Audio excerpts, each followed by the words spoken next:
Hi hello नमस्कार मैत्रिणींनो, स्वागत आहे तुमचं माझ्या यूट्यूब चॅनलवर। मैत्रिणींनो, आज आपण एक वेगळं असं सूप करणार आहोत। त्यासाठी ही बघा, ही पिवळी मिरची घेतलेली आहे आणि हे लाल हिरवी मिरची घेतलेली आहे आणि हे गाजर घेतलेलं आहे। आणि आता एक भांडं पाणी ठेवायचं आहे। ते पाणी उकळायला ठेवायचं आणि त्यामध्ये प्लेट ठेवायची आहे। आता हे बघा, आपण जे कट केलेले आहेत मिरची, ही लाल मिरची, गाजर,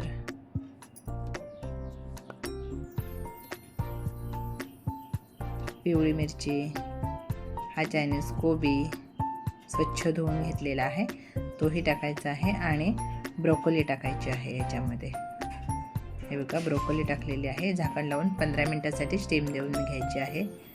आणि आता 15 मिनिटं झालेले आहे, गॅस बंद करायचा आहे। आता हे थंड होऊन द्यायचं आहे। हे बघा, आता थंड झाल्यावर एका मिक्सरच्या भांड्यामध्ये हे सगळं काढून घ्यायचं आहे। अशा पद्धतीने हा जर कोबी तुम्ही चायनीजवाला कोबी आहे नाही स्टीम करून घेतली तरी चालेल, पण मी असे म्हटलं जाऊ दे स्टीम करून घेऊया। ती पातळ असते, त्याला काही स्टीम करायची गरज नसते। आता हे बघा, ह्याची स्मूथ पेस्ट करून घेतलेली आहे। हे बघा, आता पुन्हा एक ग्लास पाणी टाकायचं आणि परत अजून एकदा फिरवून घ्यायचं आहे। हे बघा, आता ही पूर्ण स्मूथ झालेली आहे। आता आपण एक कढई गरम करायला ठेवायची आहे। त्यामध्ये 1 चमचा तूप टाकायचं आहे।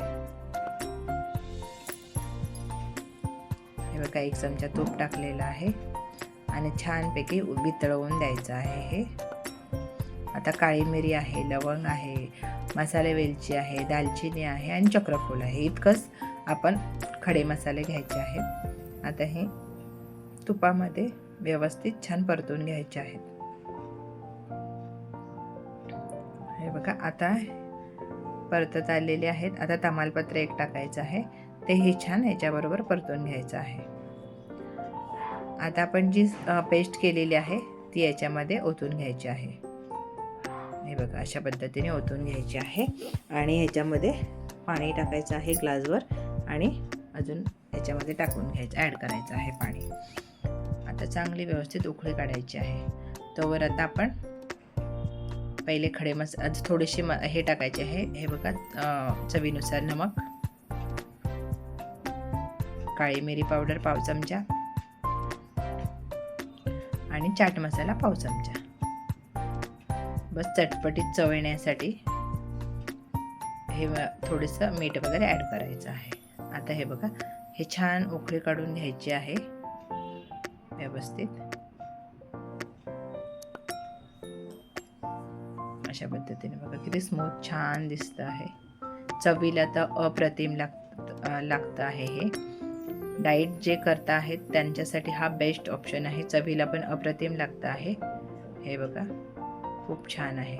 मैत्रिणींनो, वेळात वेळ काढून माझे व्हिडिओ पाहिल्याबद्दल मनापासून धन्यवाद। चला तर मग उद्या भेटू नवीन रेसिपी सोबत। चला, तोवर धन्यवाद।